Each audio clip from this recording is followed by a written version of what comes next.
dealing with data can develop into a disaster. I've run out of D's. You just get on with it.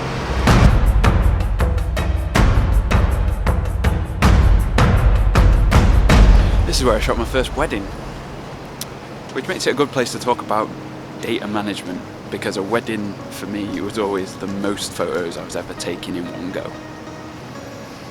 And I talked about this in a little bit in another video, and a couple of people got their knickers in a twist about it.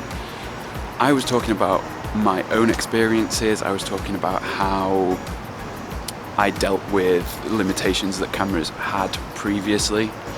I wasn't saying that you should only have one card in your camera or anything like that. I was telling you how I did it back when that's all I had, because back then you had to pay about $5 before you could get 2 card slots in a camera, so you had to work other ways around it. I think I'm going to show you this in some sort of illustrated form, because I don't think it's going to be that helpful if I just mouth on at you. So let's go back home.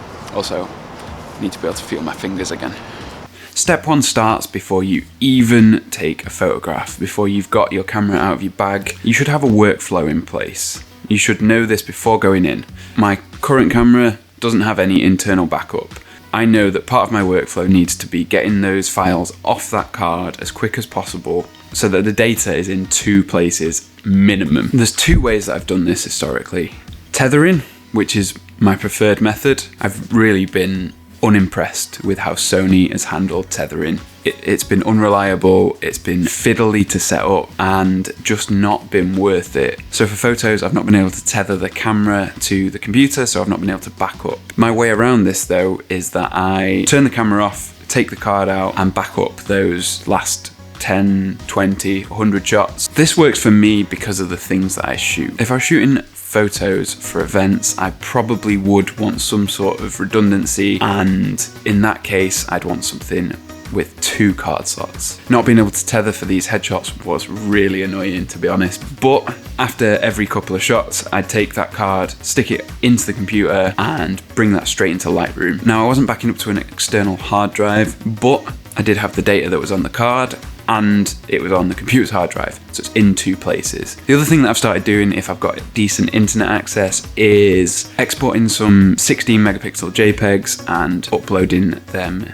to Google Photos. I might as well, it's completely free. If the internet access is there, I've then got a 3rd backup offsite. These have already got a base edit applied from importing into Lightroom. So there's my workflow. I either have my camera connected directly to the computer via USB into Lightroom, which is applying an edit on import, or I'm taking that card out and I'm offloading those images straight into the computer. And those JPEGs are being backed up with a basic edit on it, which means I can finesse that just a tiny bit, but white balance and things like that will be baked in, so they're not ideal. But if for whatever reason, as I was shooting these photos, there was a fire and I had to leave all my stuff behind, including the computer, I would actually still be able to deliver those images. I'd say that was pretty good redundancy. Done, and I'm back at the studio. This is when I do the 2nd level of backup. What you want to do here, you want to have the files that are on your computer, but then they're not going to be the ones that you back up to an external hard drive. Directly connected to my computer, I have a 6 terabyte hard drive. And what I'll do when I get back to the studio is I will plug that card in, take those files directly from that card and put them onto the hard drive. And this is key because this has actually got me a couple of times, including yesterday.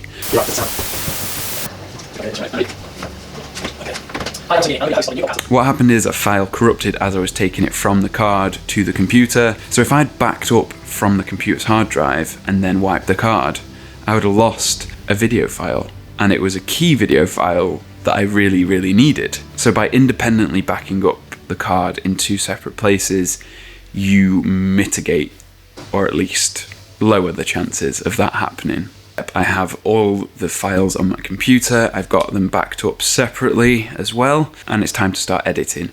So I start editing, and something like Lightroom saves as you go, so you don't have to worry about that. If I'm editing video, I'll be using Premiere, and I'm using Premiere set to autosave pretty regularly. And I use that a lot because if you use Premiere, you know that it's prone to crashing a lot because fucking up. So as I'm copies being saved of the work that I'm doing at the time, I will hit save pretty regularly as well. I have a tool called Carbon Copy Cloner, and this is an archiving tool basically. So what I have that doing is that's running in the background. I'll clone the SSD in the computer every couple of hours onto a hard drive, and then that is then cloned. So as I'm working on something, there'll be 2 to 3 copies of it. Now once I'm finished working on something, so if I'm working on photos, I'll export those as JPEGs in 2 different varieties. One smaller file that's kind of optimized to use across social media so that when the client gets it, they can put it up really quickly, saves them time, and then they'll get a full-size, full-quality JPEG. If I'm editing video, I will export a full-quality, high bitrate file and then a lower quality, something that's optimized more for YouTube and for web use, which, like the image file, is really handy. It saves the client then having to re-encode a video, because most of them don't know how to do that. It saves a lot of troubleshooting if they are then trying to upload that to Instagram and it's just failing because it's too big a file. Then onto archive. So at first I was saving everything forever. So I had stuff on hard drives from events that I shot getting on for 10 years ago now. That is when I started deleting things that were older than a couple of years. I would tell clients that I'd keep something for 2 years, and that was where I was at. But then I realized that I still had loads of raw files mounting up. And so what I would then do is I'd delete anything that wasn't in the pics that I sent to the client, because they didn't even know that the other files existed. I'm archiving the files that I deliver to the client for 2 years. So I keep them until 2 years later I delete them. I'm probably never gonna have to do a re-edit for most stuff, but I still kind of have been hesitant to actually delete the files. So yeah, I've not figured that out yet, so that's just living on hard drives. I actually just recently got rid of Backblaze. I was using Backblaze for a couple of years, and I really liked the peace of mind that it gave me, but I just decided to get rid of it. I don't know. Because my archive solution is only dating back 2 years, I'm not that worried about hard drives wearing out and dying. I replace them every couple of years. My current ones are maybe 2 years old. So I don't have to worry about the lubrication drying up and them ceasing to spin. But since getting rid of Backblaze and using Google's service to keep my photos, at least the JPEG versions of them, archived, I don't have an off-site backup for video. And that's something I need to get sorted. Whether that's just going to be me buying another couple of hard drives, running them every now and again and leaving them at, my folks' house or something like that. I don't know. I'll figure something out. Bar the house burning down or something like that. And do you know what? I feel like if the house burns down, I'm not going to give a shit about like some client stuff from a year and a half ago. So is it that big a deal? I don't know. But the things that you should take away from this, you need to create a workflow and tailor it to the way you shoot, the things that you shoot. If that means you have to have 2 cards in your camera to make sure you've got redundancy, then fair enough. The video I did about having 1 card slot was from my point of view. It wasn't me telling anyone how to do it. It was telling people how I've dealt with it in the past. If you're shooting weddings, you've not got a second shooter, which if you're gonna shoot weddings, just find someone who has a camera, who's willing to give up a Saturday, give them 150 quid, and then you've got a second shooter. They can assist for some things, but it's really, really handy just to have someone there. I don't know why you wouldn't do it. I'd rather know that I had someone there than not. But that's beside the point. If you're shooting weddings, there's only you've got 1 or 2 cameras, you're shooting on large capacity cards because you want to get the whole day on 1 card, then yeah, you need to have 2 card slots probably. That's a bit of a no-brainer. But for me, that's not what I do now.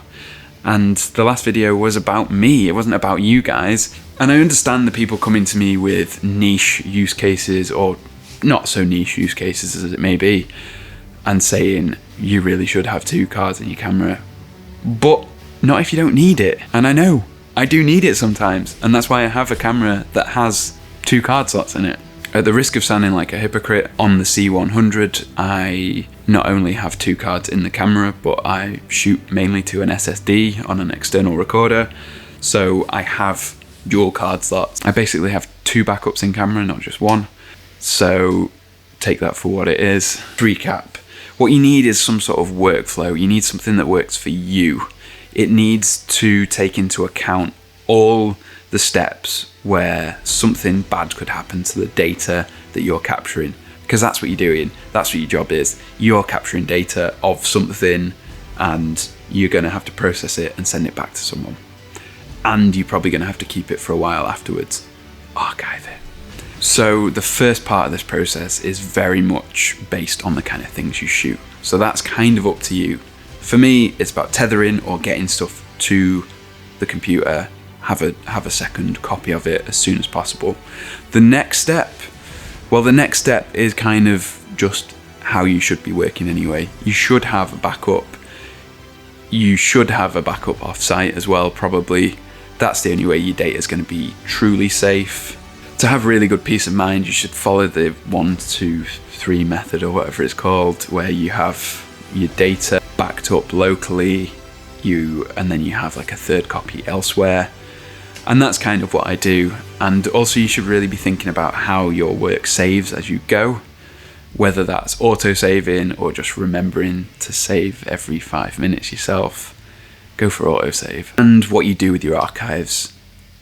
For me, I don't want to have to keep stuff forever, so I'm upfront about that. Another thing that I just want to touch on that's a little bit tangential, but I thought it's worth mentioning. In the No Small Creator Facebook group, someone asked about delivering the RAW files to your client. Clients ask for RAW files after you've done the shoot. Do you give them to them? Well, no is probably the best answer. But what you need to do is you need to get this stuff sorted beforehand. One of the commenters that replied to it was saying, you end up in the worst of both worlds. You're either going to make your client unhappy, or you're going to end up looking shit because the client's going to get the raw footage, mash it together badly, send it out into the world with your name attached to it somehow. It's going to reflect badly on you.